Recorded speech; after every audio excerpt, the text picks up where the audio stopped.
Welcome again to World Top Entertainment. Today I will tell the story of the movie named The Kindergarten Teacher. In Staten Island, Lisa works as a kindergarten teacher with her assistant Megan. She is very passionate about her job, always making sure her students have fun but also learn things at the same time. All the kids love her dearly, yet Lisa can't help feeling dissatisfied with life. Once a week, she attends a poetry class led by teacher Simon, but her writing is always dismissed as boring or derivative. Her husband Grant never stops being supportive, always eager to read her poems and encouraging her to write more. Even after all these years of marriage, Lisa still loves him like the first day, but she can't help feeling frustrated with the lack of passion in their lives. The couple has 2 teenage kids, Josh and Lainey, who Lisa tries to communicate with to no avail. They ignore their parents most of the time, and when they do answer, they stick to monosyllables. They also prefer to order food and eat with friends in the garden instead of sitting at the table as a family.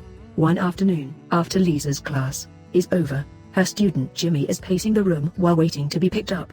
It is then that Lisa hears him say something amazing. Jimmy recites a whole poem of his own invention, including complex concepts like beauty and God. Amazed and shocked by such a talent coming at such a young age, Lisa wastes no time in writing the poem down, and when babysitter Becca comes to pick Jimmy up, Lisa asks her a favor. She should write down any poems Jimmy says at home, too. Later in the evening, Lisa enthusiastically shares the poem with Grant, who agrees is very beautiful, but he's also a bit disturbed by a kid speaking in such an adult way. The next day, Lisa reads the poem in class pretending it's hers, and for the first time, she receives compliments from her classmates and even from Simon himself. From then on, Lisa begins keeping an extra eye on Jimmy, eager to know what else such a bright mind can come up with. One day, she overhears him saying a curse word in the playground, so as punishment, she takes him inside for a timeout. Once in the classroom, Lisa tries to get Jimmy to talk about his poem, wondering if the Anna that it mentions is his mother. However, Jimmy isn't interested in discussing poetry and says his mother is dead. Noticing Jimmy is more interested in the objects around the room, Lisa allows him to wander around while she recites an old poem and encourages him to find new sensations in everyday things, but Jimmy stays silent. After class is over, Lisa leaves Jimmy with Megan for a few moments so she can have a chat with Becca. When Lisa explains that Jimmy went from energetic in the playground to quiet in the classroom, Becca agrees, pointing out Jimmy does the same at home all the time because he's a weirdo. Lisa doesn't like the use of that word but decides to ignore it for now in order to ask about the poems instead. It turns out that Becca is the only one at home that knows Jimmy sometimes recites the poetry of his own because his family doesn't pay attention to him. His father is always busy at work and his mother is away in Miami, which is why Jimmy considers her dead. The relative that actually spends the most time with Jimmy is his uncle, who often comes by and reads to his nephew. Glad to hear someone is supportive of the kid and clearly not approving of Becca, Lisa ends their little meeting, but before leaving, Becca gives her another poem Jimmy wrote at home yesterday. Later, Lisa reads Jimmy's latest poem in class, earning her more praise. Some students are a bit frustrated though because her poem doesn't fit the assignment they had been given, yet Simon loves it so much that in order to defend her, he suddenly comes up with the excuse that his assignments aren't supposed to be literal, merely prompts in case they need them. When Lisa returns home, she's in such a good mood that she tries to connect with Lainey and comments on how involved she used to be with her photography, especially since she was very talented with Grant's camera. Sadly, Lainey has no interest in old-style cameras and is happy to take a few pictures with her phone for her Instagram, which disappoints Lisa greatly because she doesn't see the artistic merit in it. Afterward, Lisa tries to call Jimmy's dad to discuss his son's talent, but she's met with the answering machine. This isn't the first time it happens. Lisa has been trying to contact him for days now, yet the man never calls back. Sometime later, while the whole class is having their nap, Lisa wakes Jimmy up on purpose and takes him to the teacher's bathroom. There, Lisa manages to get Jimmy excited about the idea of getting the point of view of an adult. He feels like a giant and enjoys snooping around, but soon he gets bored and requests to go back to his nap. Lisa lets him go after making him promise he'll think more about seeing the world with different eyes. At the end of the day, Lisa's efforts show results and Jimmy recites a new beautiful poem. Although it takes her by surprise, she doesn't manage to write down all of it and Jimmy refuses to repeat it. Megan is nearby as well, but she doesn't pay attention because she thought Jimmy was singing a random song, irritating Lisa with her lack of appreciation for his amazing talent. When Becca comes to pick Jimmy up, Lisa showers her with questions, wondering how many important poetic moments they are missing and if it's Becca herself that tucks Jimmy in at night. This constant questioning is beginning to weird Becca out, but when Jimmy comes out to meet her, She still stays cooperative and asks him to let her know when he has a poem in mind so she can help. Day by day, Lisa's obsession grows bigger and creepier. One afternoon, she manages to arrange a meeting with Jimmy's uncle Sanjay, who works at the local newspaper. Lisa explains how important it is to her to protect Jimmy's talent in a society determined to crush it, accidentally ending with a rant about her own children who won't read and lack curiosity. She also complains about Becca treating Jimmy like a baby and how she is a detriment to the boy's skills. Sanjay promises to keep visiting Jimmy and reading together, but he thinks this is a conversation Lisa should be having with the father, so he'll see what he can do to convince his brother to call her back. Sometime later, since Jimmy's father still won't call her, Lisa crosses the line in truly creepy behavior and takes Jimmy's phone from his bag. Once again, she wakes the boy up in the middle of nap time to take him outside and show him how she saves her number on his phone. That way whenever he thinks of a poem at home, he can call her and recite it to her.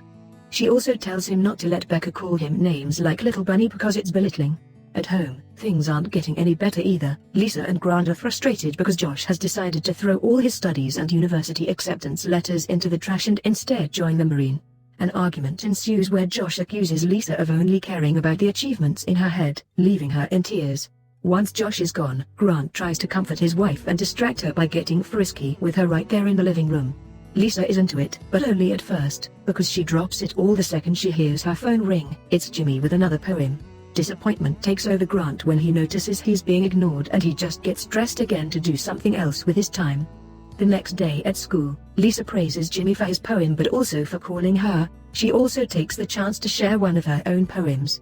Jimmy doesn't comment on it, but he doesn't look too impressed. When Lisa returns home later, she's shocked to find her kids are throwing a pool party that includes pot.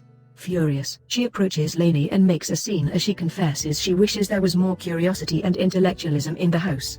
This angers Lainey in return, who calls her mother out for not appreciating the good grades she does get and for pretending to be some high IQ intellectual just because she's taking a poetry class. Then, Lainey leaves her alone, so Lisa retrieves a pack of cigarettes she keeps hidden in the garden and while having a smoke, she calls Jimmy just to say hi.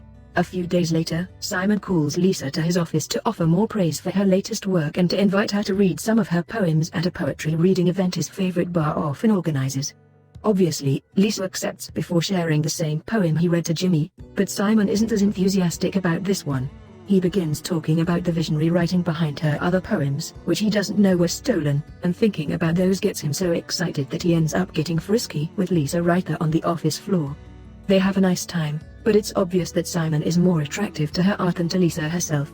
Simon's reaction to her poem gives Lisa a lot to think about, and in the end, she decides Jimmy should be the one to recite his own poems in public. When she shares the idea with him, Jimmy accepts, and Lisa begins taking breaks from class to bring Jimmy to the school auditorium so he can practice. In the evening, Lisa finally gets tired of waiting for a call and shows up at the bar where Jimmy's father Nick Hill works.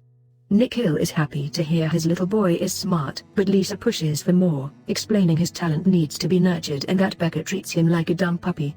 Nick Hill understands Lisa's concern and wants to support his son, but he also doesn't want him to become like Sanjay, a failed writer that now barely makes any money correcting spelling mistakes for the newspaper. Lisa offers to babysit Jimmy for a few hours in the afternoon instead of Becca, that way she can stimulate him with the right activities but he still can keep up a normal life the rest of the time, and Nick Hill accepts. However, when Lisa brings up the poetry reading on Thursday, Nick Hill forbids them from going because Jimmy has baseball practice with his friend that day, and keeping up the normal routine is more important. From then on, Lisa begins babysitting Jimmy and uses the chance to take him to all kinds of interesting places like museums. When Thursday comes, Lisa doesn't send Jimmy to baseball by lying and saying he hasn't been feeling well. Instead, she dresses Jimmy up in an adorable little suit and takes him to the poetry reading. Thanks to all the practice they did, Jimmy shines on the stage and recites his poems without a hitch. When the public asks who wrote them, Lisa admits Jimmy did, not caring that Simon is there. Someone also asks who the Anna in the poem is, and Jimmy explains that she can be anyone you love. In his case, Anna is Megan. Hearing her helper's name instead of her own breaks Lisa's heart and she rushes to the bathroom to have a good cry. Worried about her, Jimmy follows her, but Lisa just asks him to wait outside after expressing how proud she is of him. Once she's taken a moment to put herself together, Lisa leaves the bathroom and panics when she doesn't find Jimmy, but fortunately, he just happens to be sitting with Simon. Her relief is sadly short-lived though, because as soon as he sees her, Simon informs her that she isn't allowed in the class anymore and accuses her of leeching off her child. By the time they leave the bar, it's so late that Lisa decides it's better to take an asleep Jimmy to her own house and let him sleep on the couch. When she gets on her own bed, Grant wakes up and wonders if Lisa's ashamed of her own children, because after she left earlier, Josh confessed she seemed disappointed in them. Lisa swears that's not the case, but the hesitation is obvious. The next day at school, Lisa gets upset as soon as she notices Jimmy hasn't come to class and won't answer the phone either. When a call from his caller ID finally reaches her, it's actually Nikhil on the other end of the line, yelling at Lisa for what she did and informing her Jimmy is getting transferred to another school. Lisa returns to class pretending everything is fine, but only seconds pass before she breaks down and cries in front of all her students. After work, Lisa goes home with a plan in mind. Her obsession is so absurd that it stops her from giving up, but first, she must make amends with her family. She acts extra sweet towards Grant and manages to convince her kids to stay for dinner so they can have a proper meal all together. Lainey apologizes for snapping at her during the party, and Josh tells her all about his progress with the Marine meetings, glad to finally have some support. The next morning, Lisa says goodbye to Grant with more affection than usual before leaving the house with a suitcase in the car. Instead of going to work, she goes to Jimmy's house and follows Nikhil's car to find out which school the poor boy has been transferred to.